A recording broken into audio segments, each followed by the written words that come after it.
नमस्कार दोस्तों, स्वागत आप सभी का मेरे यूट्यूब चैनल पे। दोस्तों, जैसा कि आपको पता है कि हमारे इस चैनल पे history, political science, geography, science आदि के कई टॉपिक शॉर्टिक्स के माध्यम से पढ़ाए जाते हैं। तो इसी क्रम को ध्यान में रखते हुए आज शुंग वंश के शासकों को हम क्रमवार याद करेंगे। तो चलिए बढ़ते हैं आज की इस वीडियो में। शॉर्टिक है पुष्पा अब बस भाप से घाव भर दे। पुष्पा अब बस भाप से घाव भर दे। पुष्पा, तो देखिए दोस्तों, पुष्पा से पुष्यमित्र शुंग। शुंग वंश का जो संस्थापक था वो था पुष्यमित्र शुंग। तो पुष्पा अब, अ से अग्निमित्र और व से वसुज्येष्ठ। बस, वस से वसुमित्र। भाप, भाप में भ से भद्रक और प से पुलिंदक। से कोई मीनिंग नहीं है यहाँ पे। घाव में घा से घोष और व से वज्रमित्र। घा से घोष और व से वज्रमित्र। भर में भर से भागवत और दे से देवभूति। देव जो कि शुंग वंश का अंतिम शासक था।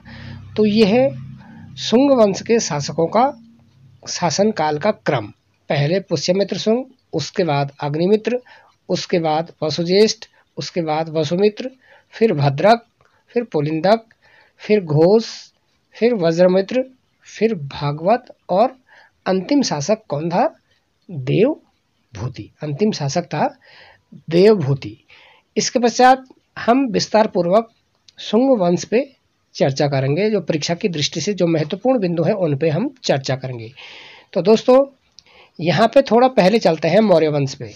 मौर्य वंश का जो संस्थापक था वो था चंद्रगुप्त मौर्य और मौर्य वंश का अंतिम शासक था वो था वृद्धरथ। वृद्धरथ का सेनापति था पुष्यमित्र शुंग। तो पुष्यमित्र शुंग वृद्धरथ की हत्या करके शुंग वंश की स्थापना करता है। पुष्यमित्र शुंग जो है वो किसकी हत्या कर लेता है? वृद्धरथ की हत्या कर लेता है। उसके बाद शुंग वंश की स्थापना होती है।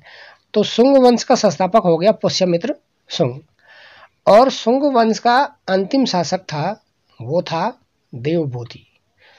शुंग वंश का अंतिम शासक कौन था? देवभूति। और देवभूति का अमात्य था वसुदेव। वसुदेव देवभूति की हत्या कर लेता है। वसुदेव जो है वो देवभूति की हत्या कर लेता है और उसके बाद कण्व वंश की स्थापना कर लेता है। तो कण्व वंश के संस्थापक हो गए वसुदेव। और कण्व वंश का अंतिम शासक था सुशर्मा। सुशर्मा की हत्या कर लेता है सिमुख और उसके पश्चात सिमुख स्थापना करता है सातवाहन वंश की। तो ये वो शासक है जो एक दूसरे की हत्या करके अपना राज्यारोहण करते हैं, अपने आप शासक बन जाते हैं। तो चलिए अब पुष्यमित्र शुंग के कार्यकाल पर नजर डालते हैं। पुष्यमित्र शुंग 185 ईस्वी पूर्व से 149 ईस्वी पूर्व तक इसका शासनकाल रहा। तो इस वंश की स्थापना 185 ईस्वी पूर्व में पुष्यमित्र शुंग द्वारा अंतिम मौर्य सम्राट वृद्धरथ की हत्या कर की गई थी। ठीक है, ये पुष्यमित्र शुंग कौन था? ये मौर्य सेना का सेनापति था। बाण भट्ट ने हर्षचरित में देखा है कि अनार्य सेनापति पुष्यमित्र शुंग ने अपने स्वामी वृद्धरथ मौर्य को सेनाओं का निरीक्षण कराते समय कुचल डाला, क्योंकि वो क्या था? वो राज्य शपथ निभाने में क्या था? असमर्थ था। इसलिए पुष्यमित्र शुंग ने उसको क्या कर दिया? उसको कुचल डाला। ठीक है, और इसके बाद शुंग वंश की स्थापना की। अगला की पॉइंट है इसका, शुंग वंश इतिहास के विषय में हमें जानकारी पुराण, बाण भट्ट के हर्षचरित, पतंजलि का महाभाष्य, कालिदास का मालविकाग्निमित्रम, दिव्यदान और तारानाथ द्वारा मिलती है। बौद्ध धर्म के विनाश का उद्देश्य, जो पुष्यमित्र शुंग था, आगे पढ़ेंगे आप, इसने जो अशोक के द्वारा स्तूपों का निर्माण कराया था उनको भी तोड़ डाला। तो इसका उद्देश्य बौद्ध धर्म का विनाश था। जो पुष्यमित्र शुंग था इसने अपनी दूसरी राजधानी बनाई थी विदिशा को। तो पहली राजधानी इनकी अयोध्या थी और दूसरी राजधानी थी शुंग वंश की विदिशा।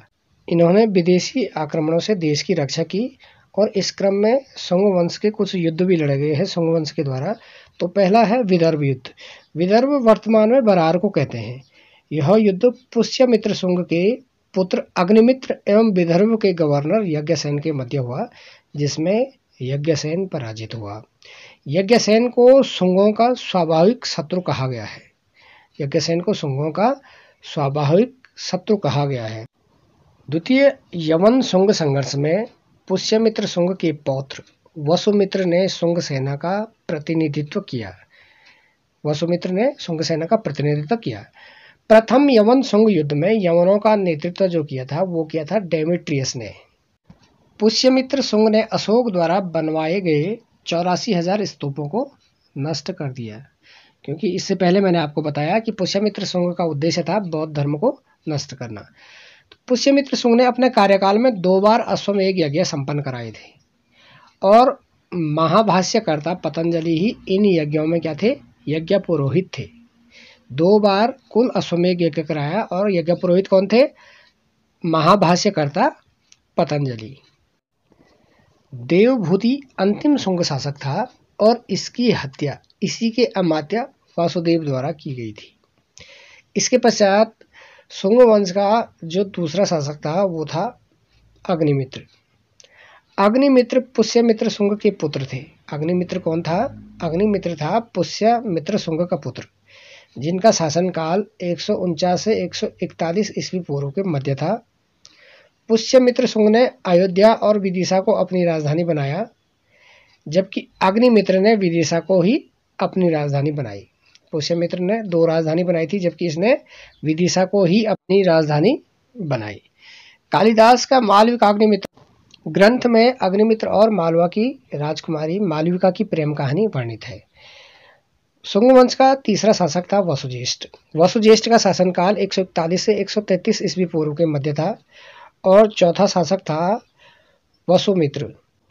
वसुमित्र का शासनकाल 133 से 123 ईस्वी पूर्व के मध्य था और ये बौद्ध धर्म के अनुयायी थे। वसुमित्र क्या था, वसुमित्र बौद्ध धर्म का अनुयायी था। 5वां शासक था भद्रक। इसे अंध्रक भी लिखा गया है कहीं कहीं, तो भद्रक और अंध्रक एक ही है। तो भद्रक का जो शासनकाल था वो था 123 से 121 ईस्वी पूर्व के मध्य। 123 से 121 ईस्वी पूर्व के मध्य शासनकाल रहा है भद्रक का। छठा जो शासक था वो था पुलिंदक। पुलिंदक का शासनकाल 121 से 118 ईस्वी पूर्व के मध्य था। 121 से 118 ईस्वी पूर्व के मध्य। 7वां शासक था घोष। घोष का शासनकाल 118 से 116 ईस्वी पूर्व के मध्य था। 8वां शासक था वज्रमित्र। वज्रमित्र का शासनकाल 116 से 114 ईस्वी पूर्व के मध्य था। 9वां शासक था भागभद्र। इनका शासनकाल 114 से 82 ईस्वी पूर्व के मध्य था और भागभद्र का वास्तविक नाम भागवत था, क्योंकि वो क्या था, भागवत धर्म का अनुयायी था, इसलिए उसका नाम जो वास्तविक नाम था उसका था भागवत। भागभद्र के दरबार में यवन राजा एंटियालकीड्स ने अपना एक राजदूत हेलियोडोरस को विदिशा भेजा और हेलियोडोरस ने विदिशा में एक गरुड़ स्तंभ का निर्माण कराया। हेलियोडोरस ने ही विदिशा में क्या कराया था, एक गरुड़ स्तंभ का निर्माण कराया था। तो शुंग वंश का अंतिम शासक जो था वो था देवभूति, इसे भवभूति भी कहते हैं। इनका शासनकाल 82 से 73 ईस्वी पूर्व के मध्य था और ये शुंग वंश का अंतिम राजा था। 73 ईस्वी पूर्व में देवभूति की हत्या उनके ही मंत्री वासुदेव के द्वारा कर दी गई और एक नए राजवंश कर्ण वंश की स्थापना हुई। तो दोस्तों ये थी आज की शॉर्ट ट्रिक्स और वीडियो। आपको कैसी लगी कमेंट में अवश्य बताएं। वीडियो पसंद आई तो लाइक शेयर जरूर कीजिएगा। धन्यवाद।